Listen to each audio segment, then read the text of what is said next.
apenas a Igreja de Jesus reunida para orar por nossa cidade. Acesse o site e inscreva-se: oracuritiba.org.br. Amém? Glória a Deus. Aplauda Jesus aí. Isso, com alegria. Glória a Deus. Queridos, então esse é um evento que nós vamos ter no dia 28/7, lá na frente do Palácio do Governo, onde todas as igrejas da cidade vão estar se reunindo para orar. Então nós vamos estar reunindo aí todas as grandes igrejas da cidade, se unindo numa só fé, num só espírito. Essa semana a gente já participou de uma primeira reunião. Então a ideia desse planejamento, desse plano é reunir 100.000 pessoas, 100.000 cristãos ali na frente do palácio para a gente orar por Curitiba. A gente está entendendo o chamado do Senhor para que essa cidade seja alcançada pela glória, pela graça de Deus. Então não tem nenhum viés político, nós já conversamos ali, eles deixaram muito claro que não vai ter politicagem, não vai ter bandeirinha, não vai ter nada, não importa se é ano de eleição. Isso é até melhor, porque como vai ser no final de julho, ele já tem aquele própria proibição da lei do TSE, então eles não podem. Então todas as igrejas vão estar se reunindo lá a 1h da tarde até as 4 da tarde, num dia solene de jejum e oração por Curitiba. Então nós vamos estar lá adorando, orando. A expectativa é de 100.000 pessoas. Então está um movimento bem grande, todo mundo está se envolvendo. E a gente como igreja também está nisso. Vocês viram ali que não vai ter nenhum viés político e nem financeiro, nenhum patrocínio de nenhum político, não vai ter placa de igreja. Você não vai ver nenhuma placa de igreja, você não vai ver nenhuma banda famosa lá, você não vai ver nenhum pregador famoso lá. Vai ser uma tarde de oração e adoração por Curitiba. A igreja de Jesus Cristo vai estar lá. Eu e você vamos estar lá. Nós vamos estar dando maiores informações na sequência, mas a gente já tem movimentado algumas coisas. Nós já disponibilizamos inclusive o nosso pessoal para estar trabalhando no apoio, ajudando. Enfim, nós estamos nos envolvendo inclusive financeiramente como igreja para pagar essa conta junto com todas as igrejas que estão envolvidas na cidade. Para quê? Para que nós possamos no dia 28 clamarmos pela nossa cidade. Clamarmos, porque o tema deste encontro é: se o meu povo, que se chama pelo meu nome, se humilhar e orar e buscar a minha face, então, e se arrepender dos seus maus caminhos, então eu ouvirei do céu, perdoarei os seus pecados e sararei a sua terra. Nós queremos a bênção de Deus sobre Curitiba. Eu fiz uma oração ousada na reunião de quinta-feira. Eu falei: Senhor, que Curitiba não mais seja conhecida pela capital ecológica, mas pela capital cristã desse país.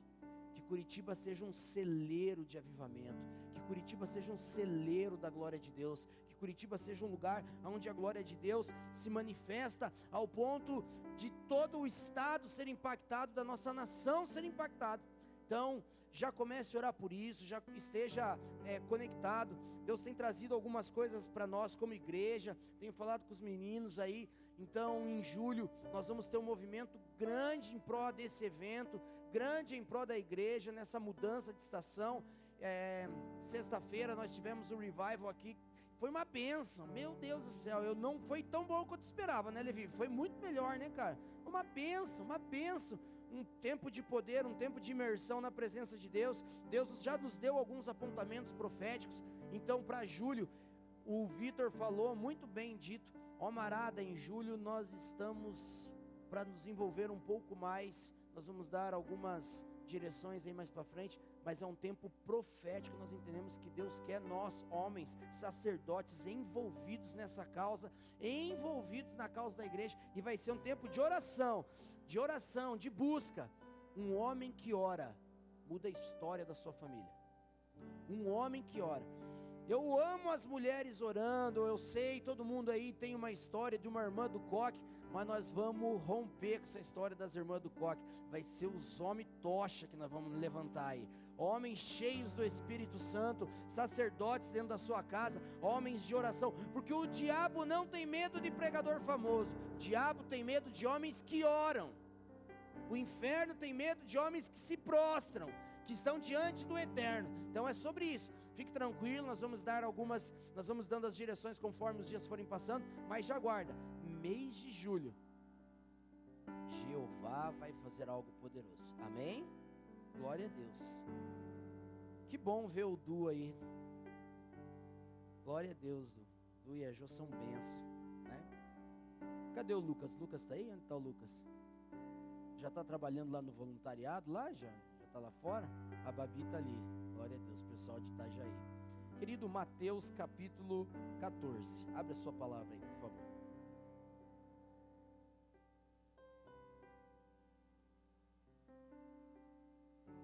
Mateus 14.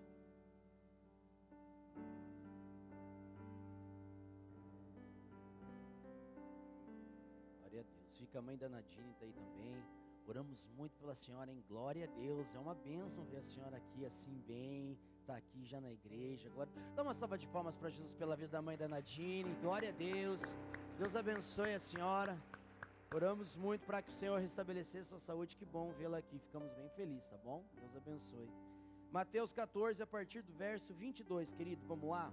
E logo ordenou Jesus que os seus discípulos entrassem no barco e fossem adiante para outra banda, enquanto despedia a multidão. Despedida a multidão, subiu ao monte para orar à parte, e chegada já a tarde, estava ali só, e o barco estava já no meio do mar, açoitado pelas ondas, porque o vento era contrário. Mas à quarta vigília da noite, dirigiu-se Jesus para eles, caminhando por cima do mar. E os discípulos, vendo-o caminhar sobre o mar, assustaram-se, dizendo: é um fantasma, e gritaram com medo. Jesus, porém, lhes falou logo, dizendo: tende bom ânimo, sou eu, não temais. Respondeu-lhe Pedro e disse: Senhor, se és tu, manda-me ir ter contigo por cima das águas. E ele disse: vem. E Pedro, descendo do barco, andou sobre as águas para ir ter com Jesus. Mas sentindo o vento forte, teve medo e começando a ir para o fundo, clamou dizendo: Senhor, salva-me. E logo Jesus, estendendo a mão, segurou e disse-lhe: homem de pequena fé, por que duvidaste? E quando subiram para o barco, acalmou o vento. Então aproximaram-se os que estavam com ele no barco e adoraram-no, dizendo: és verdadeiramente o Filho de Deus. Uau! Vamos orar. Jesus querido, a gente ama o Senhor, e nessa noite nós queremos aprender com essa palavra que é viva, que é eficaz, que muda a nossa vida, que muda a nossa história, que muda o mundo. Um lugar onde tem uma Bíblia, ele tem uma esperança.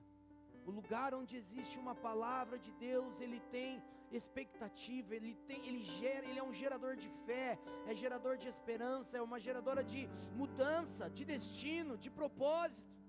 Que nessa noite a tua palavra se revele ao nosso coração de uma maneira profunda, que nós possamos ser transformados pela palavra, que nós possamos ser moldados pela palavra, que nós possamos ser libertos pela palavra, que nós possamos, Senhor, sair daqui cheios de vida pela palavra. Esteja conosco, guarde este lugar, guarde a nossa mente, guarde o nosso coração. E eu clamo, nenhuma palavra mais, nenhuma palavra menos, somente aquela que o Senhor tem como propósito para a vida de cada um, em nome de Jesus, amém, amém. Querido, hoje nós vamos falar sobre o maior inimigo do amor. O maior inimigo do amor é o medo.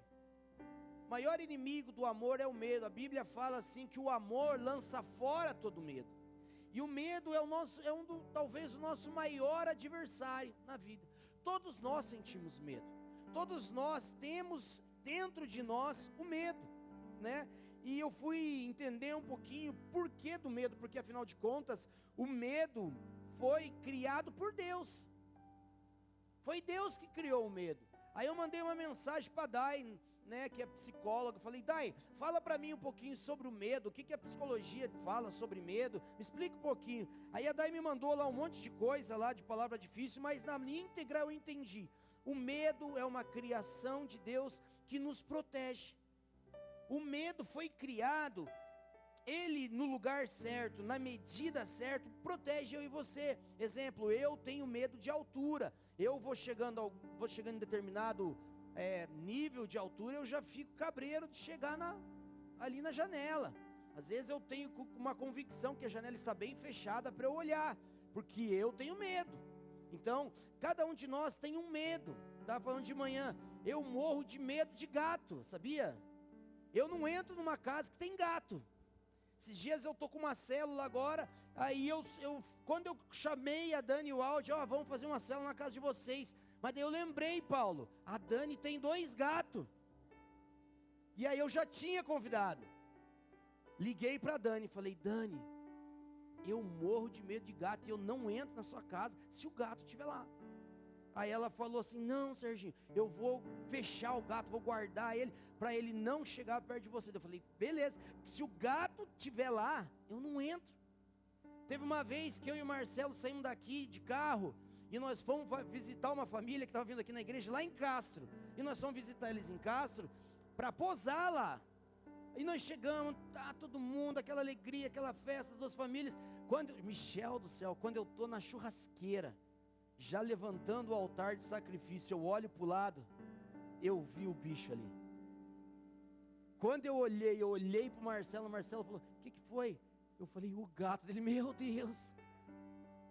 Cara, eu falei assim, cara, eu não poso. Serginho, meu Deus, não. Aí o cara chegou, dono da casa, o que foi? Aí ele falou assim, tem como você guardar o gato num quarto, senão o Serginho vai embora para Curitiba agora. Ele, sério, por que você tem alergia? Não, eu tenho medo, coloca esse gato lá dentro do quarto. Aí colocou o gato no quarto, e o gato era meio perturbado, o gato pulava na janela, Levi, parecia uma Homem-Aranha, assim, ele grudava com as patinhas assim, ficava mel, mel. Daí o Marcelo, olha lá, cara, ele gostou de você. Eu falei, cara, pensa de madrugada para eu ir no banheiro. Lu, abre aquela porta e vê se aquele demônio não está lá na porta. Tava! Aí a Lu tocou o gato, eu fui no banheiro. Cara, eu não aguento. Então, às vezes eu falo assim, tem gato em casa? Tem, então vem aqui no escritório. No escritório não tem gato, a gente conversa aqui no escritório, de boa. Então todo mundo tem medo, mas até perguntei para a Fer, levei de manhã se existe uma tal de felinofobia. Se tem, eu tenho. Então, cada um tem medo de alguma coisa. Então, querido, eu até brinquei, olha só, se você sabe que na tua região tem baratas, você não chama a Jô. A Jô não vai na sua casa por causa das baratas. Mas aí, brincadeiras à parte, o medo, ele é uma proteção de Deus para mim e para você. O medo, ele é uma proteção, só que quando ele está fora do lugar, quando a gente tem muito medo das coisas, a gente começa a ter problemas na nossa vida. Quem tem excesso de medo do passado, fica depressivo. Sabia que a maior causa de depressão é o passado, é o medo de uma repetição do passado. E quem tem medo do futuro fica ansioso, fica com síndrome do pânico e tudo isso. Então o medo fora do lugar leva a gente para lugares muito perigosos. Então nesse contexto da palavra de Deus, eu queria falar para você assim, que o medo tem muitos efeitos na minha e na sua vida. E a primeira coisa, quero trazer o contexto do que aconteceu aqui para esses meninos ficarem com tanto medo nessa tempestade. Jesus, aqui no capítulo 14 da palavra de Deus, Jesus recebe a notícia que João Batista tinha morrido. O seu primo João Batista tinha morrido. Depois você pode ler na sua casa. E quando o João Batista morre, ali no início do capítulo 14, a Bíblia fala que Jesus, depois de saber de tudo aquilo, ele, lá no versículo 13, fala assim: Jesus, ouvindo, retirou-se dali num barco para um lugar deserto, apartado. Então Jesus queria um tempo para sentir o luto do seu primo. Jesus queria orar. Jesus queria, João Batista morreu, quero ficar sozinho. Mas olha no 14, fala assim, ainda no 13, e sabendo o povo onde ele estava, seguiu-o a pé de todas as cidades. E Jesus, saindo, viu uma grande multidão, e possuído de íntima compaixão para com ela, curou os seus enfermos. Então assim, Jesus estava indo para orar, para ficar sozinho, e a multidão veio de todas as cidades e seguir ele. quando ele viu a multidão, a Bíblia fala que ele sentiu íntima compaixão. E ele orou por todo mundo, e isso ficou o dia inteiro. Pensa Jesus orando e curando todo mundo. Aí depois disso acontece a multiplicação dos pães, que você conhece. E só depois que Jesus orou por todo mundo, só depois que Jesus fez o milagre da multiplicação, aí Jesus fala assim para a piazada: piazada, agora eu realmente preciso ficar sozinho. Preciso ficar sozinho. Então agora vocês vão pegar esse barco aqui, que eu vim com ele. Vocês pegam esse barco e vocês vão voltar para o outro lado do mar. O mar tinha 13 quilômetros de distância entre um ponto e o outro. Pega esse barco e vai. E a rapaziada ali, tudo, homem do mar, pega o barco e começa a ir. E Jesus fica sozinho. Nesse momento, Jesus fala para eles: vão lá, peguem o barco, que eu já vou encontrar vocês. Porque era curto, eu vou encontrar vocês. Mas daqui a pouco fechou o tempo, virou um noroeste e o bagulho ficou louco no meio do mar. E aí, querido, a primeira coisa que eu queria deixar muito claro para você, Isaías no capítulo 49, no verso 15. Você não precisa abrir, eu vou ler para você. Isaías 49, verso 15, fala assim, ó: pode uma mulher esquecer-se tanto do filho que cria, que se não compadeça dele, do filho que saiu do seu ventre? Mas ainda que esta se esquecesse, eu todavia não me esquecerei de ti. Então assim, Jesus está falando o seguinte, a palavra de Deus: a mãe que amamenta o filho, que está ali o dia inteiro olhando para a criança, que está o dia inteiro em pró dessa criança, pode esquecer essa criança? É muito difícil. Mas se mesmo assim isso vier a acontecer, eu, o Senhor, não esqueço de você. Então assim, a palavra de Deus, ela traz para nós convicção. Jesus fala assim, ó: eis que estarei convosco, até a consumação dos séculos. Ou seja, Jesus sempre vai estar com a gente. Deus sempre vai estar com a gente. Então a maior convicção que um cristão tem que ter é: Deus não te deixa sozinho. Amém? Então Deus nunca nos abandona. Então o que aconteceu? Jesus, nós vamos passear aqui por essa história, porque Jesus, por um breve período de tempo, deixou aqueles discípulos. Breve. E uma causa nobre, ele queria orar, queria conversar com Deus. Mas aí, queridos, nesse pequeno momento onde ele fica sozinho, Jesus vê que os meninos entram numa crise. Entra numa crise. Você já ficou algum tempo orando e buscando alguma resposta de Deus e Deus não te respondeu nada? Quantas vezes eu e você estamos na nossa vida com Deus e chega a determinados momentos ou situações bem específicas que você está orando e buscando e Jesus não fala nada? Você lê a Bíblia, Ele não fala aquilo que você quer ouvir, aquilo que você está lidando. Você fica ali lidando com tantas coisas. Por quê? Porque o nosso coração, quando parece que o Senhor não fala, nós já entramos em crise. Quando parece que esse momento de quietude total, fala de silêncio, parece que tudo que nós sabemos e conhecemos desaparece. Quando Jesus não fala com a gente começa a lidar com as coisas, parece que tudo que nós conhecemos desaparece. Tudo que você ouviu na sua caminhada da fé, desaparece. Todas as promessas desaparecem. Todas as palavras que você ouviu, a fé parece que ela simplesmente desaparece. E na hora que a fé desaparece, é quando o nosso maior inimigo entra, que é o medo. O medo entra quando parece que a gente não está vendo Jesus, quando a gente não ouve Jesus, quando parece que, meu Deus, o que está acontecendo? Eu oro, Jesus não fala, eu estou buscando respostas. Hoje eu falei de manhã que o pastor Valdir me ensinou uma palavra aí essa semana, que ele falou assim: quando os nossos pensamentos ficam pulverizados na nossa mente. Sabe quando você está pensando um monte de coisa ao mesmo tempo, um pensamento acelerado, você já não sabe o que você está falando, você já não sabe para que lado você enxerga. Eu estava brincando que de manhã, que tem dias que eu acordo de madrugada, aí eu acordo assim meio, meu Deus. Dei o exemplo da Fernanda, meu Deus, a Fernanda do Levi está grávida, eu vou orar pela Fernanda. Aí eu começo a orar pela Fernanda. Deus abençoe a Fernanda, porque a Fernanda está grávida. Cuida dessa gestação, cuida do Levi, cuida dos meninos. Aí daqui a pouco eu lembro: Deus, mas tem aquela parede preta lá na igreja, que eu odeio aquela parede manchada. Eu preciso, Senhor, arrumar aquela parede. Aí daqui a pouco eu lembro: nossa, mas também tem que arrumar o negócio da bateria, eu tenho que falar com o peixe. Senhor, abençoa o louvor, abençoa. É uma loucurada. uma loucurada. Aí daqui a pouco você tem que começar assim, calma, vamos lá, devia fer, tranquilo, eu sei que o Senhor vai dar recursos, nós vamos arrumar uma parede, vai dar boa, a bateria vai ficar boa, os meninos vão cuidar dos pratos novos, amém? Amém, glória a Deus, vai ser uma bênção e tal. Aí eu começo, Senhor, traz a paz, traz tranquilidade. Por quê? Porque quando a gente está com muita coisa na mente, só comigo que acontece isso, com você também. Você começa orando por você, daqui a pouco quando você vê, você está orando pela pessoa do teu trabalho, aí você lembra da tua mãe, aí você lembra do exame que ela tem que fazer, aí você lembra da aposentadoria do teu pai, e eu acho que o anjo fica assim, Deus, colou a placa, desarmou o disjuntor, dá sono para ele, ele dorme, ele acorda, volta ao normal, esfriou, uau. Então assim a gente tem essa loucurada, por quê? Porque a gente não ouve. E os discípulos, querido, estão ali, Jesus despede eles, beleza rapaziada, a multidão foi embora, agora eu vou orar, pega o barquinho, se encontramos daqui a pouquinho. E aí vamos começar a falar da história em si, porque daí, olha só, despedida a multidão, versículo 23, subiu ao monte para orar à parte, e chegada já à tarde, estava ali só, e o barco já estava no meio do mar. Querido, o meio é embaçado.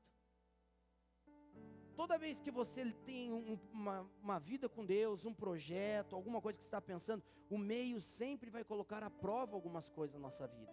O meio das coisas sempre vai colocar ali você a fazer uma análise, sempre vai ter algumas coisas que você vai ter que rever. Jesus sempre recalcula a rota. Então, eu e você precisamos estar muito sensíveis ao Espírito nesse meio. E os meninos estão no meio. Estão lá no barco, no meio da noite, remando. Aí olha só o que a Bíblia fala. No meio do mar, açoitado pelas ondas. Gente, tem horas que a gente vive momentos de silêncio de Deus. E as situações vêm para açoitar a nossa vida. Ou seja, o negócio estava complicado e era uma situação verdadeira. A situação era muito séria e eles estavam sendo açoitados. Lembra daquele filme Mar em Fúria? George Clooney, Paulo, Carbone igual a tua. Só que ele cabeludo, bonezinho, né? Mais ou menos, mas estava lá, aquela loucurada, açoitado pelas ondas. Gente, a Bíblia fala que eles estavam no meio, já no meio da noite, ou seja, era uma distância curta para eles estarem lá ainda. Então acontece que açoitado pelas ondas, e aí a Bíblia fala assim, e o vento era contrário, além de levar bordoada das ondas, o vento era contrário, e lá não tinha motor, era aqui ó, remo, e eles açoitados pelas ondas, o vento contrário, não saíam do lugar. Querido, Jesus começou a falar para mim, vento contrário, impedindo o avanço, muito tempo de esforço e poucos resultados.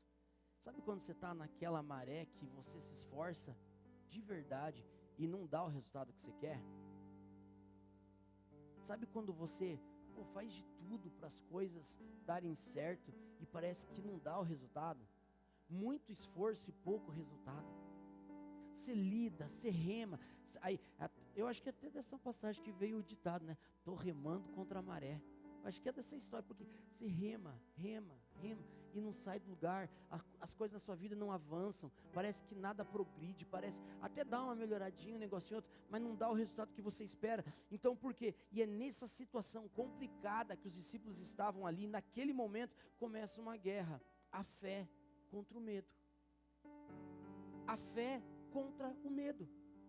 E ali, querido, o medo vem, todos nós temos medo. Num projeto nós temos medo, nós ficamos inseguros. Num casamento, quando você entra, você fica inseguro. Você faz um financiamento, você fica com medo, você vai conseguir pagar. Tanta coisa. Você entra numa profissão nova, você tem medo de não dar certo. Você entra num ministério, você tem medo de não dar conta. Você pega qualquer tipo de responsabilidade, eu falo assim às vezes, parece que se alguma coisa sobra pra gente, a gente até pegar uma responsabilidade, a gente acha que a gente é fera. Mas quando a barca cai na nossa mão, irmão, a coisa muda.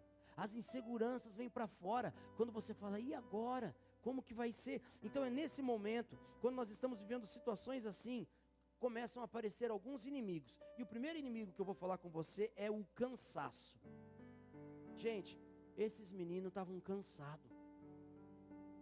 Gente, pensa você remando, açoitado pelas ondas, em vento contrário, muito tempo. A Bíblia fala assim, ó, que quando terminou ali a multiplicação, começou a ficar tarde, e eles já estavam na vigília. Pensa, esses piá ficaram remando horas tentando salvar a sua vida, horas tentando dar um jeito, e é normal sentir cansaço. Mas querido, estar cansado, primeira coisa, quando você está cansado, o cansaço dificulta a sua visão.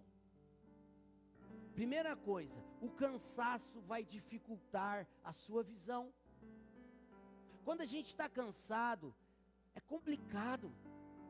Então assim, dificulta a visão da gente.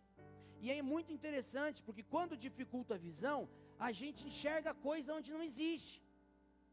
A gente enxerga coisa que não faz o menor sentido, porque o cansaço te leva a enxergar. Queridos, olha o que a Bíblia fala. Quando os meninos estavam lá no meio, eles no meio desse cansaço, um lá, sei lá qual deles, a Bíblia não fala, mas pega e fala assim, ó. E os discípulos, vendo-o caminhar sobre o mar, assustaram-se dizendo, é um fantasma.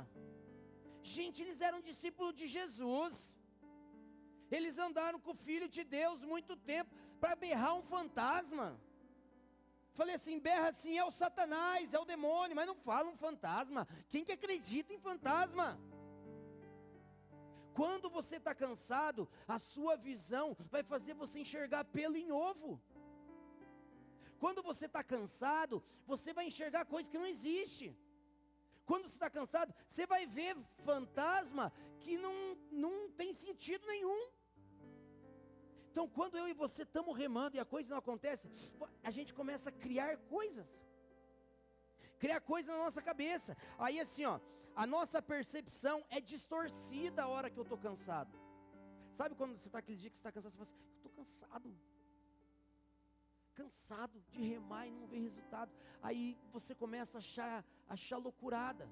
Eu estou cansado, as coisas dão certo, mas também não dá certo, porque deve ser o diabo que está aí para matar, roubar, destruir, e o diabo está dando risada de você, e aí, que diabo, eu nem estou aí, você já está sozinho, faz hora, nem precisa estar aí, e você está lá, aí daqui a pouco você fala assim, é o governo, é por causa do governo, é por causa disso, é por causa do vizinho, a mulher está em casa, cansada, estressada, ela fala assim, meu Deus, não aguento mais, aquelas frases de mãe, né? O dia que eu sumir, vocês vão ver. O dia que eu for embora, aí vocês vão me dar valor. Porque eu falar e o cachorro latir é a mesma coisa. Essas frases de mãe, isso aí é por causa do cansaço.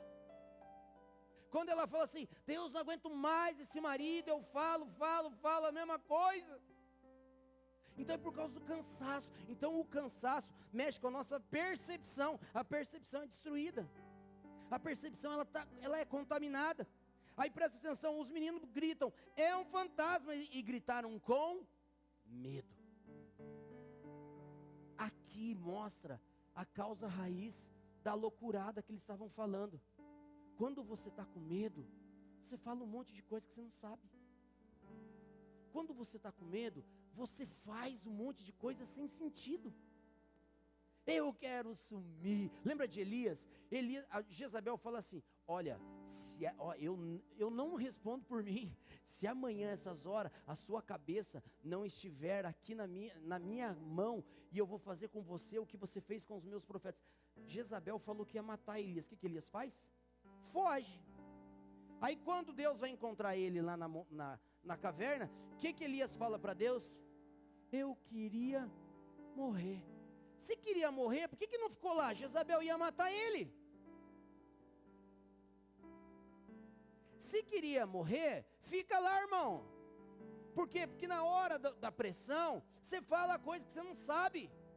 Na hora da pressão, você só quer sumir. Eu lembro que o Marcelo brincava comigo, o Marcelo falava bem assim, Piá, o dia que você sair dessa empresa, eu acho que eu vou ter que sair de carro atrás de você, porque você vai estar igual o Forrest Gump, indo a pé para Antonina. Ele falava bem assim para mim. Você vai estar perdido na vida. Então assim, gente, quando a gente está com medo, a gente quer sumir. A gente só quer, porque o medo se instala, o cansaço traz medo. Tipo, você está cansado, você não sabe mais o que fazer. Aí os meninos estavam sentindo isso. Outra coisa, mexe com o nosso humor. Pô, gente, quando você fica cansado, você fica alegre. Oi, gente, tudo bem? Eu estou cansado, mas se vocês quiserem vir aqui na minha casa, aqui, comer uma pizza e ficar até 2 horas da manhã, aí, comunhão, nós somos crentes, comunhão. Claro que não. Quando você está cansado, você é a pessoa mais insuportável do mundo. Eu sou assim. Se eu tiver com fome, então, eu fico insuportavelmente insuportável. Quando estou com fome, eu sou um gordinho que gosta de comer. Luto. Não tenho tido muito êxito ultimamente nessa luta aí. Mas, gente, quando a gente está cansado, quando a gente está com fome, a gente é terrível. Eu falo, quando eu falo para Lu, eu só quero ir para casa, comer e dormir, só isso, eu não quero ver ninguém, não quero falar com ninguém, só isso, eu quero comer e dormir. Só eu sou assim? Então a gente tem essas coisas, porque alguém cansado normalmente é insuportável. Quando a gente está cansado, a gente fica bravo. Quando a gente está cansado, a gente só reclama e murmura. Nada está bom para alguém cansado. Você pode oferecer o que for, não dá, porque é algo emocional. Então assim, a gente só se afasta. Se você tiver com fome, é terrível. Ou seja, e nessa hora nós tomamos decisões pautadas no medo. Os meninos estavam cansados com medo. Aí olha só o que acontece, vamos lá, vamos seguir. Versículo 27, Jesus, porém, lhes falou logo, diga, logo. Irmão, foi logo. Não demorou. E eles já estavam numa crise. Você está vivendo uma crise, nós cantamos no revival, a porta aberta é você, mas a fechada é você, é tudo sobre você. Sabe quem deixou você desse jeitinho que você está? Jesus. Jesus deixou você nesse lugar que você está. Jesus deixou os meninos pegar o barco, falou, deu ordem, pega o barco e vai. Como assim? É isso mesmo, pega esse barco e vai. Mas eu fico pensando os anjos, olhando e falando assim, mas já está virando de noroeste, os meninos vão ficar lá, vai dar B.O. isso aí. Relaxa, fica tranquilo. Jesus deixou você entrar nessa crise. E muitas vezes Jesus levou você para essa crise. Por que Jesus faz isso com a gente? Ai, que Jesus mau. Jesus faz isso, e você vai entender, para revelar o meu e o seu coração. Aí o que acontece? Os meninos estão lá. Jesus, porém, logo fala assim, ó, tem de bom ânimo, sou eu. Gente, Jesus chega trazendo revelação na hora, correção na hora. Tem de bom ânimo, sou eu. Sou eu. Ou seja, Jesus chega para dizer assim, ó, eu estou aqui. Não é um fantasma, não é coisa da sua cabeça, sou eu, cheguei para trazer a vida. Querido, Deus tem falado muito comigo. Deus sempre vai falar com a gente preventivamente. Preventivo, Deus é preventivo. Ora, faça isso, faça aquilo, ora. Mas Jesus sempre vai agir primeiro preventivamente. Quando você preventivamente não der atenção a ele, vai ter que ser corretivo. E nós vamos falar aqui para frente, tá? Jesus lhe disse, logo, ou seja, na hora certa, tem de bom ânimo, sou eu. E aí ele fala, qual é a causa? Jesus vem corretivo, fala, sou eu, não temas, não temas.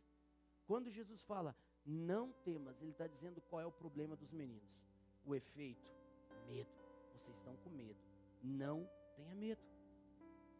Querido, nós precisamos crer naquilo que nós já ouvimos. Eu sempre falo aqui na igreja, não esqueça na escuridão daquilo que você ouviu na luz. Você não pode esquecer na hora do B.O. aquilo que você ouviu de Deus. E aí o que acontece? As dúvidas sempre são baseadas nas circunstâncias aparentes. Quando o nosso foco está nas circunstâncias, nós paralisamos. Quando o meu foco e o seu foco está na circunstância, nós paralisamos.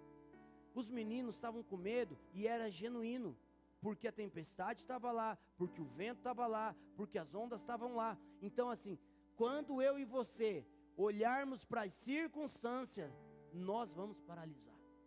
Mas eu não tenho dinheiro, estou vendo que não tenho dinheiro, paralisa. Mas o projeto que Deus te deu a palavra, que você ia fazer, que você ia dar certo, mas eu sei da palavra, mas é que eu não tenho dinheiro, você quer que eu faça o quê? Perdeu a fé, paralisou. Mas esse casamento que não dá certo, ué, mas você não casou com essa pessoa, você não foi lá para o altar, você não recebeu a bênção de Deus sobre o seu casamento, mas ele não muda, mas ela não muda, paralisa. Olhou para a circunstância, paralisa. Por quê? Porque daí, querido, nós começamos a ver as circunstâncias. Aí Deus falou para mim, circunstância, quando você olha para você mesmo, você para. Alguém que realmente tem principalmente pessoas que trabalham com baixa autoestima, olhou para si mesmo, para. Olhou para a sua condição, para. Lembra de Gideão? Eu sou o último filho da família mais pobre do último lugar, e o Senhor está falando que eu vou libertar o povo? Da onde? Quando você olha para você, você paralisa, e o medo se instala.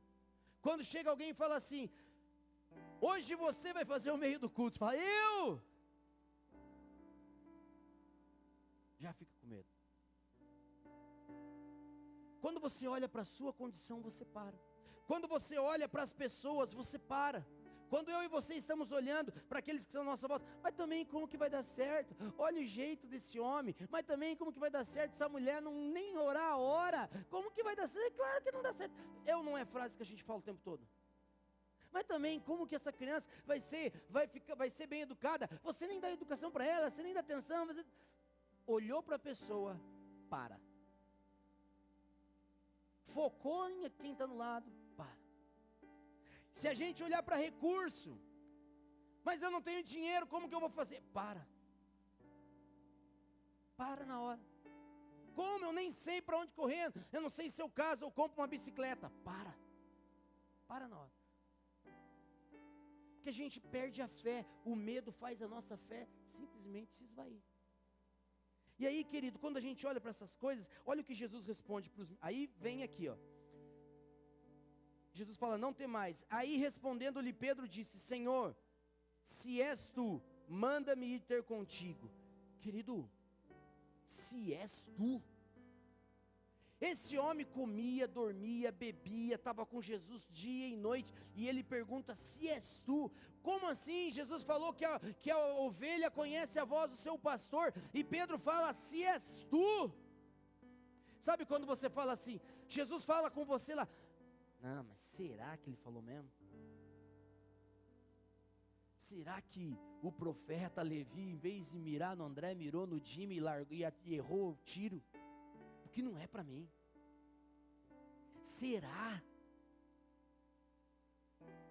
Aí você começa igual o Gideão. Então nós vamos fazer o seguinte, hoje eu vou pôr o novelo de lã aqui, você vai ter que encharcar a grama e deixar o novelo seco. Aí se o novelo amanhã estiver seco, você vai assim, beleza, mas assim, se és tu, amanhã então o novelo vai estar molhado e a grama vai estar seca. Se és tu, o sol vai ter que nascer. Se és tu, não vai poder chover. Se és tu. Gente, a gente fica nessa loucurada.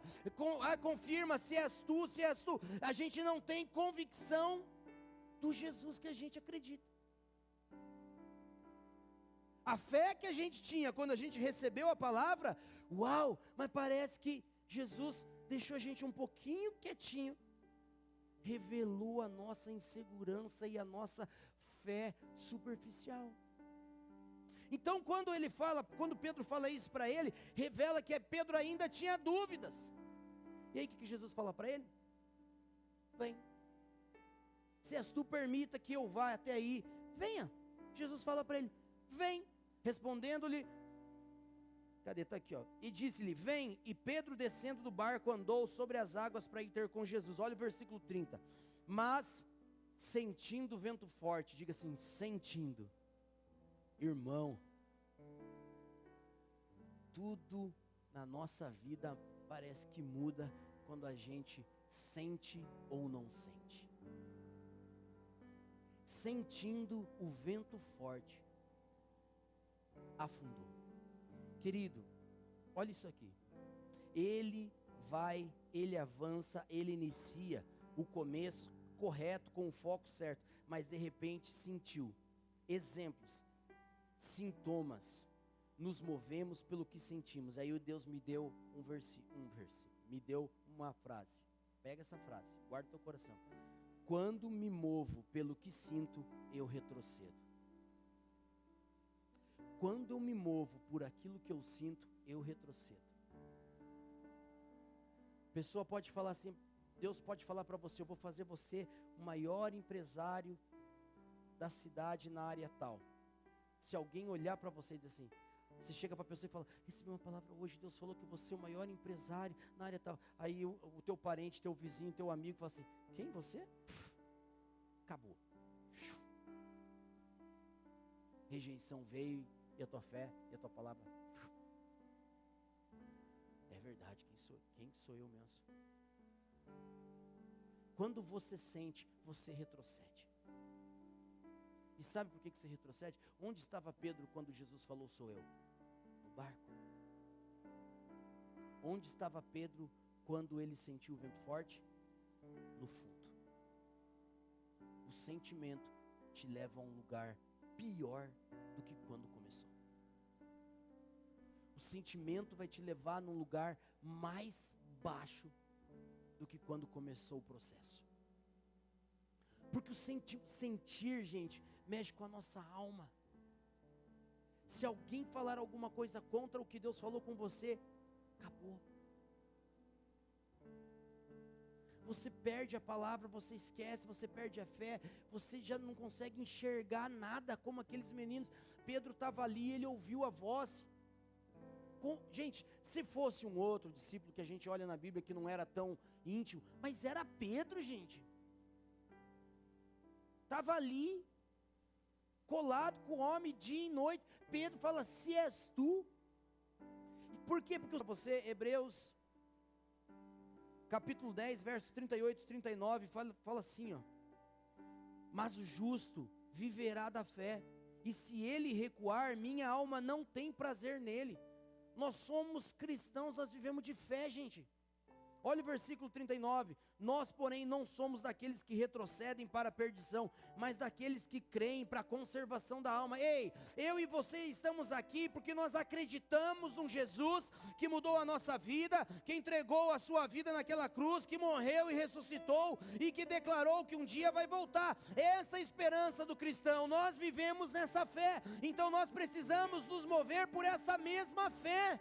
O mesmo que começou a obra, Ele é poderoso para terminar. Em Efésios, Paulo fala, ora, aquele que é poderoso para fazer muito mais abundantemente além daquilo que pedimos ou pensamos, a Ele, a glória da igreja para todo sempre. Nós precisamos nos mover por fé, querido. A fé é o que move a vida do cristão. Então, quando você se move pelos teus sentimentos, já era. Quando você se move por aquilo que você sentiu, porque o fulano falou. Ah, mas eu li na internet que agora vai dar ruim. Ah, agora vai azedar a marmita. Se liga. Se liga, você acha que, sei lá, 500 deputados pode vencer o seu Deus? O que a Cimeia cantou aqui? Nome mais alto. Todo o poder foi lhe dado nos céus e da terra, o seu nome foi colocado acima de tudo e todos. Você acha mesmo que as circunstâncias desse mundo podem parar a igreja? Olhei para o Lucas e lembrei da música que ele canta. Se o Coliseu não parou a igreja, se as lutas, se os reis, se Roma não parou a igreja, você acha mesmo que qualquer coisa vai competir com o nosso Senhor Jesus e os planos que Ele tem na sua vida? Larga a mão de confiar em bobagem e creia naquele que te chamou. É sobre isso, gente, é sobre fé. Não retroceda. Meus sentimentos sempre vão me levar para um lugar de dúvida, um lugar ainda pior. Aí Jesus vem,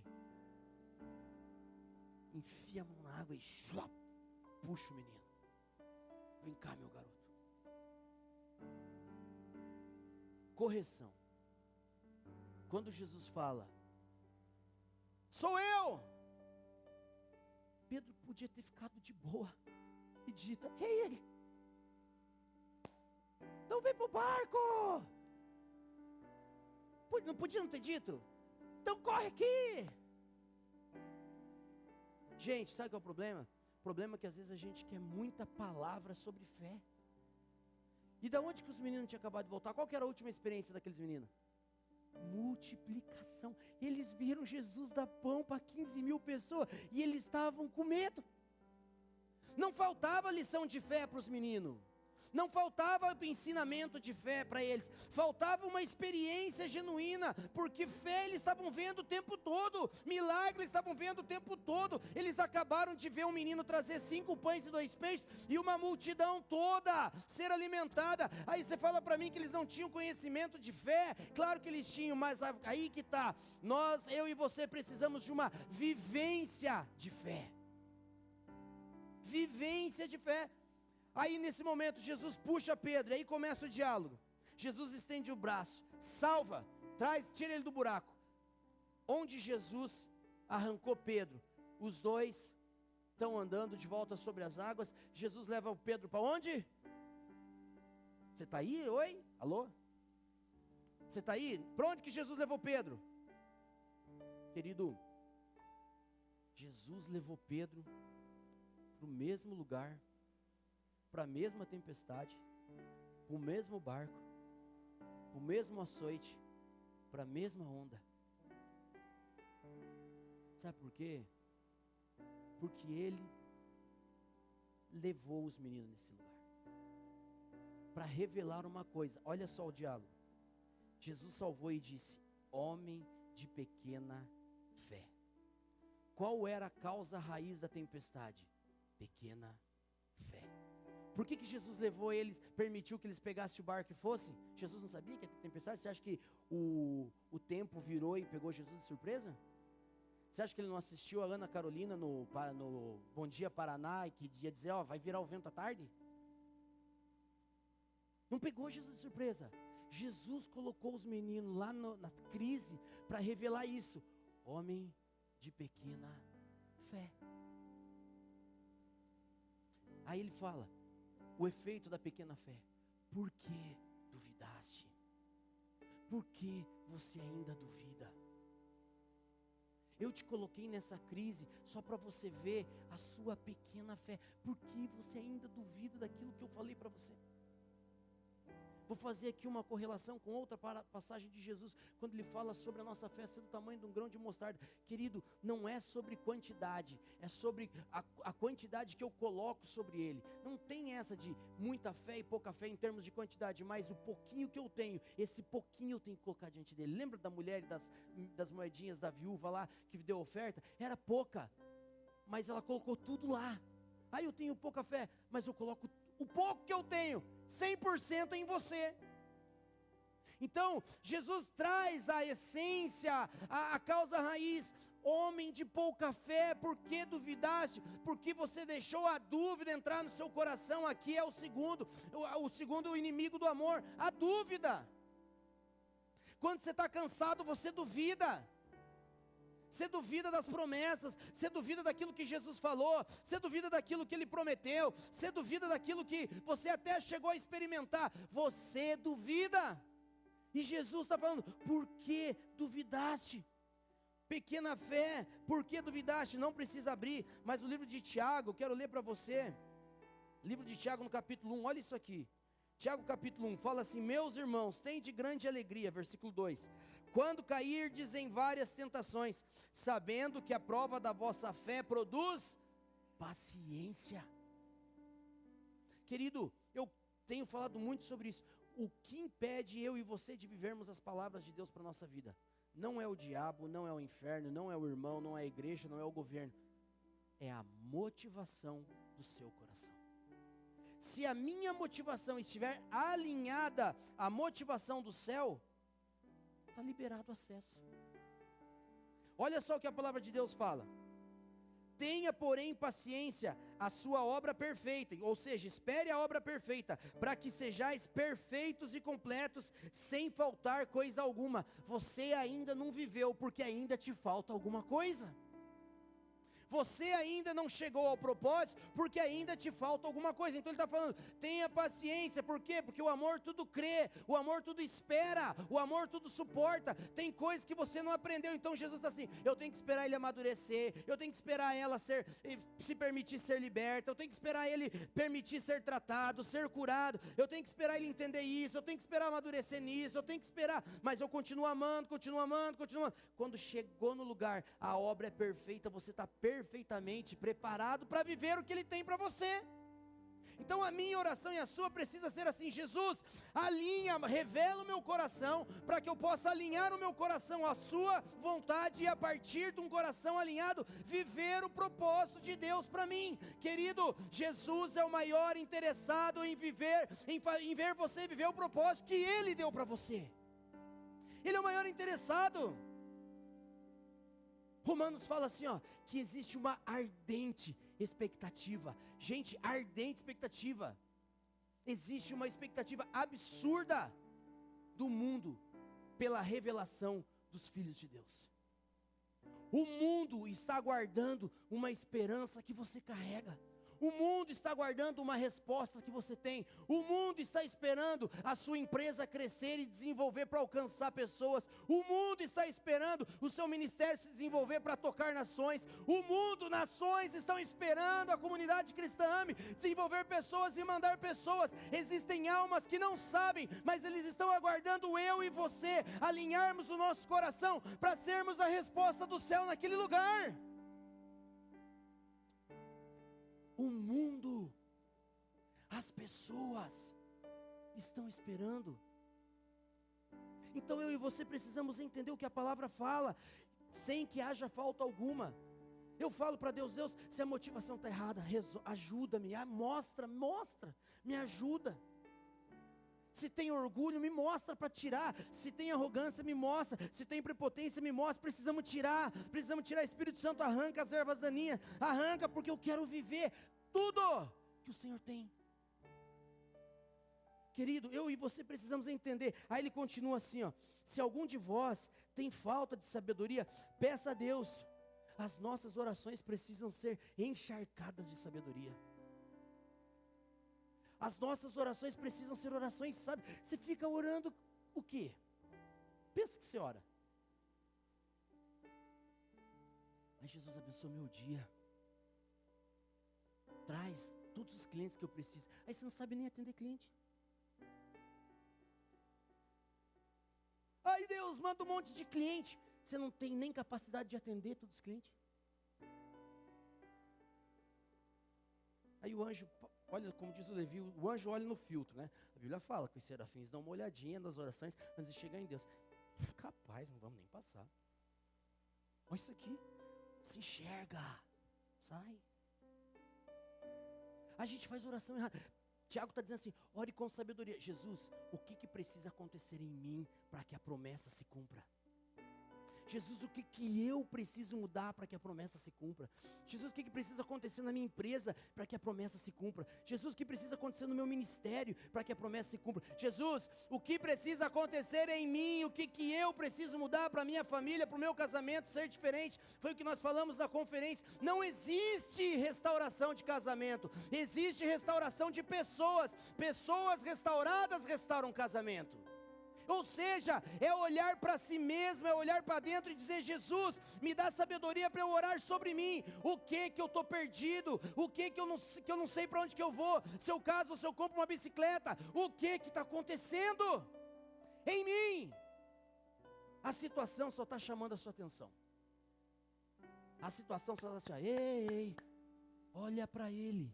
Olha para ele, Pedrão, enquanto você estava olhando para ele, estava andando, você parou, você olhou para o vento, você olhou para a tempestade, você começou a afundar, querido. Só afunda quem perdeu o foco. Só não progride quem está com os olhos onde não deveria estar. Precisamos olhar, pedir sabedoria. A todos ele dá deliberadamente e não lança o rosto. Ou seja, Jesus não vai virar a cara para quem pede sabedoria. O que eu preciso mudar, Jesus? O que está acontecendo? É pôr o café.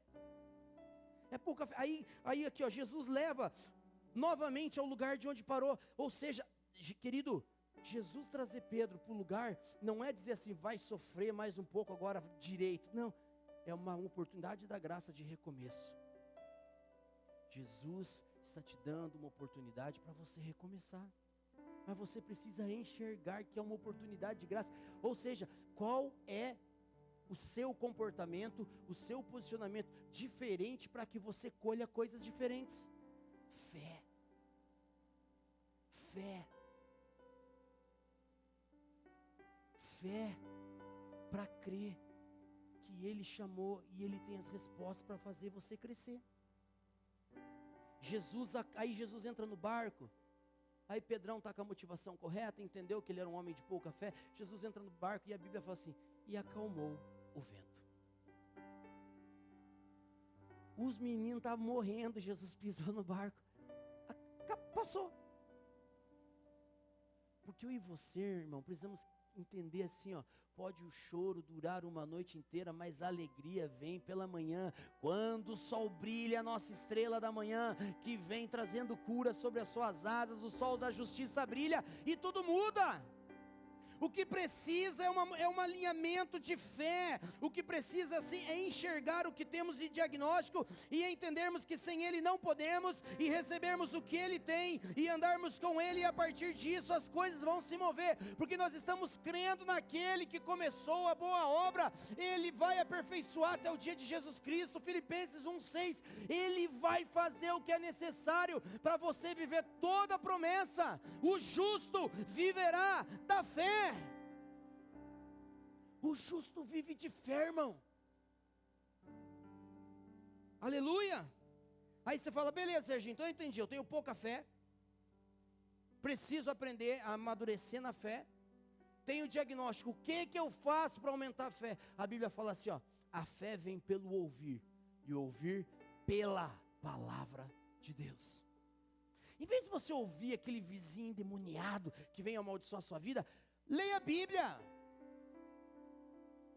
Em vez de você ir lá contar para o teu parente que você tem um projeto, para ele dizer, você você corria descalço, em Antonina, só de shorts, ouça a palavra de Deus, ouça a palavra, conhecereis a verdade, e a verdade te libertará. A gente ouve todo mundo e não ouve Bíblia. A gente lê potoca no Instagram o dia inteiro e não lê Bíblia. Pega a Bíblia. Jesus, preciso que você fale comigo. Quero que a minha fé seja alimentada pela tua palavra. Queridos, eu falei de manhã, a gente tem, aqui na igreja a gente teve um profeta que falou muito a essa igreja e a tudo que Deus tem para essa igreja. Quando o barco dá uma balançada, eu e a Lu falamos assim, vamos ouvir de novo aquelas palavras lá, vamos. Por quê? Porque a gente entende que quando você relembra, quero trazer à memória aquilo que me traz esperança, parece que esse agito vai embora, parece que essa loucurada vai embora. Ei, é como se Jesus falasse, calma, você esqueceu do que eu falei? Você esqueceu do que eu falei? Porque eu não esqueci. Você esqueceu? Não é filho do homem para que minta, nem filho do homem para que se engane. Ei, você não é uma exceção. Jesus ainda continua crendo em você e nas palavras que Ele liberou sobre você. Jesus está esperando você se posicionar. Ei, chama, pega teu caderninho de anotação, aquilo que você anotava, pega a Bíblia, onde você escreve na Bíblia. Eu tenho mania de escrever na minha Bíblia, palavra que eu recebi dia tal, por causa dessa situação. De vez em quando estou virando minha Bíblia aqui, nossa, olha essa palavra aqui. Esses dias escrevi um troço aqui que eu não entendi, falei assim, sonho que eu tive dia tal, não sei o que. Aí depois virei a página, estava escrito, lembrei do sonho. Nossa, tem uma palavra, tem uma promessa sobre isso. Amém, eu recebo. Você não escreve, escreva. Queridos, eu falei esses dias, eu acordei de madrugada, escrevi no escuro no papel assim, ó, e consegui entender no outro dia. Convicção não precisa de validação. E Jesus me deu um texto. Quando Jesus foi ressuscitar Lázaro em João, a Bíblia fala assim, que ele chega diante do sepulcro e fala assim, Senhor, graças te dou, porque você ouve a minha oração. E aí ele fala assim, mas não falo isso para mim, porque eu sei que você sempre me ouves. Eu falo isso por causa deles, para que eles creiam que tu me enviaste, que eu sou seu filho. O que Jesus está querendo dizer? O que Jesus já tinha ouvido de Deus, que ele iria, que ele era o filho amado, e que todo o propósito seria cumprido nele, virou uma convicção. Só que a gente quer ter validação antes de ter convicção. A gente fica lidando, ai, confirma para mim, ai, confirma de novo para mim, valida o que você falou, valida de volta, e valida de volta. Querido, eu e você precisamos ter convicção. Se ele falou, homens de fé, com uma palavra eles se movem. Você não precisa de duas, você precisa de uma, que entre no seu coração e que você realmente creia. Eu não preciso de duas, você não precisa de duas. Ele é fiel, não é sobre nós. A gente aprendeu com o Danduque, não é sobre a nossa capacidade de ouvir, é sobre a capacidade de Deus falar ao ponto de ganhar o nosso coração. Ele sabe quando Ele fala com você, e você sabe quando Ele fala com você. Mas você precisa crer. Crer. Porque Ele vai fazer acontecer. Se coloque em pé em nome de Jesus. Aleluia. Não deixe os seus sentimentos te frustrarem. Não deixe as circunstâncias gritarem mais alto do que Ele. Pare de inventar loucurada, é um fantasma. Que mané fantasma?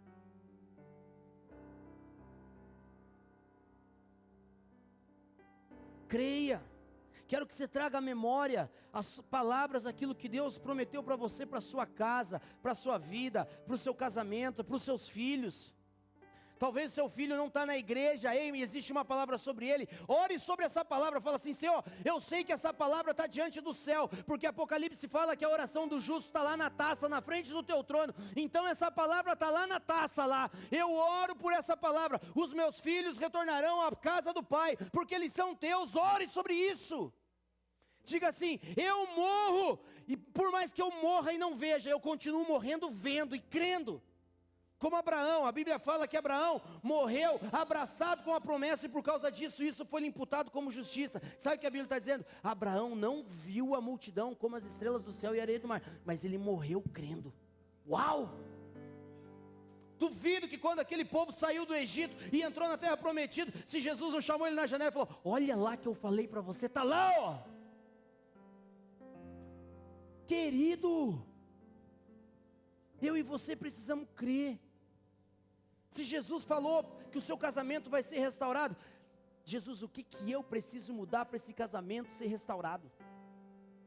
Jesus, o que tem que acontecer? Se Jesus falou que você vai ter um negócio, o que eu preciso aprender para esse negócio dar certo?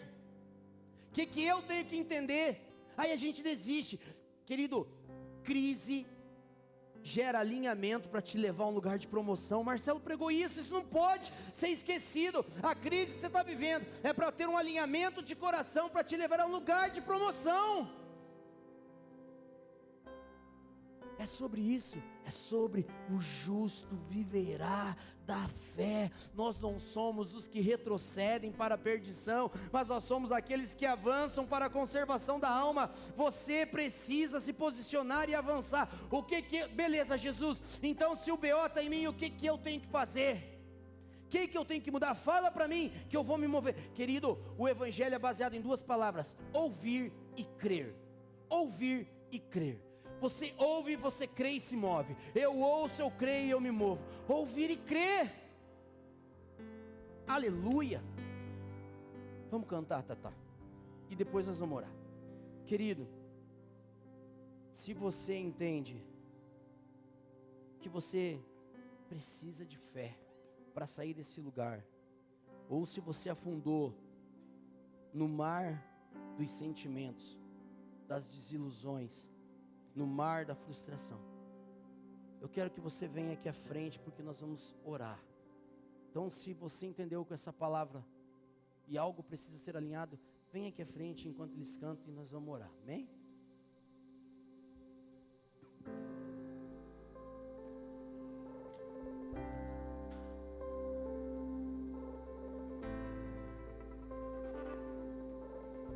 Vem bem para frente que vai encher, então vem para frente. Tem um monte de gente que vai vir. Vem bem para frente. Você que está titubeando aí entre dois pensamentos, venha. A porta da casa mais simples, que o anjo da morte não entra. Estrada que corre pro mar, o vento que abre o caminho é você.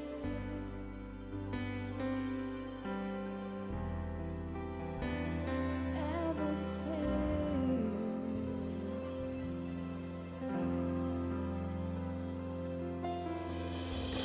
A nuvem que aponta o destino é a mesma que cobre o passado. O pão que sacia a fome, a rocha que mata a minha sede é você.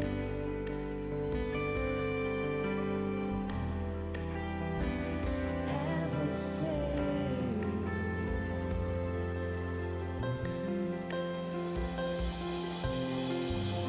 Mais perto do monte, mais perto da face, me espanto com o peso da tua glória. Mais perto da glória, mais perto da morte, e o medo quer me parar. Então me tira o medo que me faz dizer, Moisés, suba em meu lugar. Me faz entender que a tempestade é você, chuva forte é você, vento forte é você, e o que me faz tremer as pernas, a porta aberta é você, mas a fechada é você, é tudo sobre você.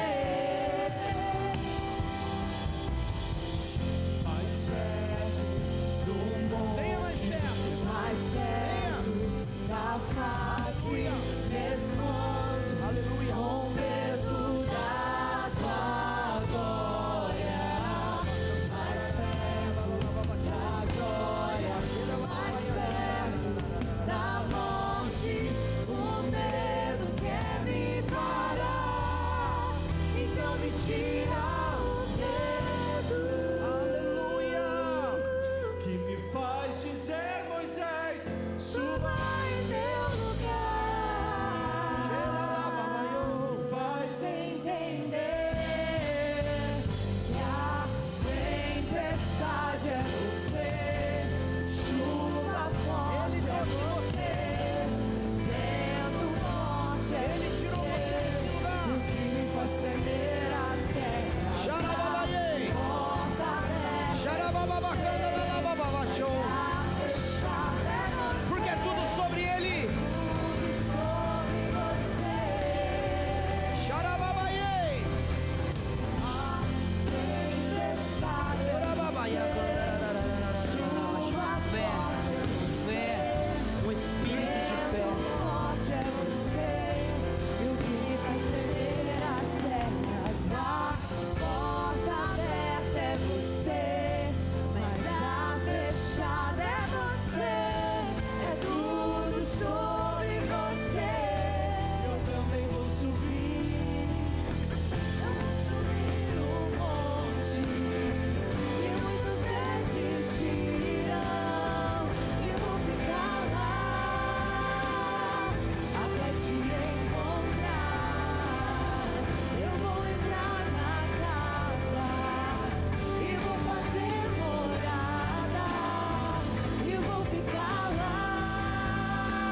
sendo proclamado nessa casa, eu não poderia não chamar você que tem uma enfermidade. Você precisa vir aqui, porque o poderoso nome do Senhor irá tocá-lo. Você não vai sair daqui com a enfermidade que você entrou. Nós estamos professando e proclamando o nome daquele que é o nome sobre todo nome. Eu queria convidar você que tem alguma enfermidade, alguma dor, você que entrou aqui sentindo algo, quero te convidar a vir aqui na frente. Nós queremos orar com você. Nós queremos orar por você agora, enquanto nós adoramos ao Senhor, amém?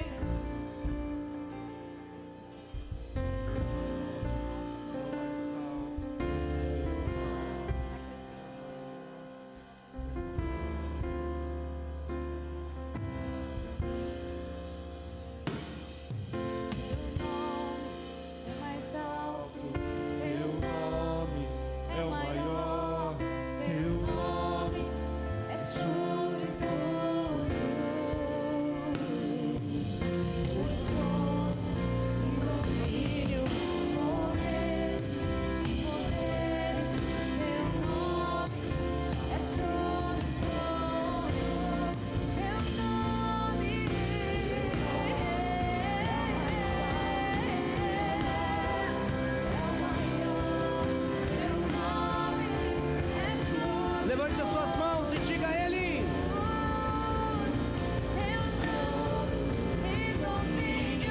governos e poderes, teu nome é sobre todos. Diga a Ele: Santo, toda a criação, Santo,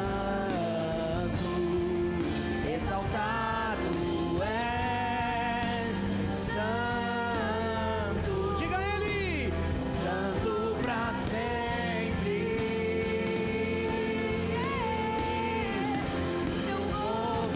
O povo canta e diz: o povo canta e declara: Rei dos Reis, Santo, exaltado sempre, sempre, Santo, Santo pra sempre.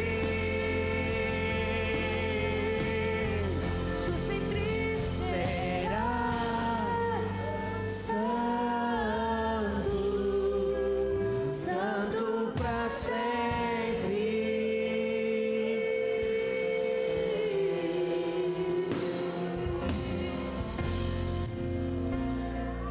Ora, puxa.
Eu oro, Senhor, pela tua igreja e declaro vida. Eu oro, Senhor, pela tua igreja e declaro um novo tempo. Um tempo de entendimento, um tempo de caminhar em fé. Um tempo de caminhar na fé que o Senhor tem depositado sobre eles. Que a renovação do teu Espírito venha sobre eles, trazendo convicção daquilo que eles já ouviram, convicção daquilo que eles já entenderam da parte de Deus, convicção sobre promessas sobre a vida deles, convicção sobre chamados que existem sobre a vida deles, tudo aquilo que já foi declarado sobre eles, eu trago, Senhor, do mundo espiritual para o natural. Eu chamo, Senhor, eu chamo as promessas sobre a vida deles. Ó Deus, declare que nessa semana será uma semana do Senhor revelar motivações, Será uma semana do Senhor revelar aquilo que precisa ser alinhado, que o Senhor vai falar com cada um de forma profunda, aquilo que ele precisa alinhar, ajustar, esse alinhamento para a promoção, esse alinhamento para aquilo que o Senhor tem, e que seja um tempo profundo de cura, de ajuste, de novidade de vida, de amor transbordando sobre cada coração, pelo poder do Espírito, pelo poder do Espírito.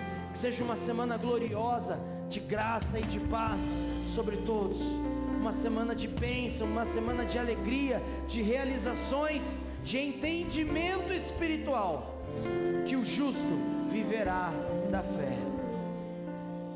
Que a graça do nosso Senhor e Salvador Jesus Cristo, o amor do nosso Deus e Pai, a mais doce Consoladora, a comunhão do Espírito Santo, esteja sobre a sua casa, sobre a sua família, sobre o seu futuro, em nome de Jesus. Vai em paz, que o Senhor te abençoe.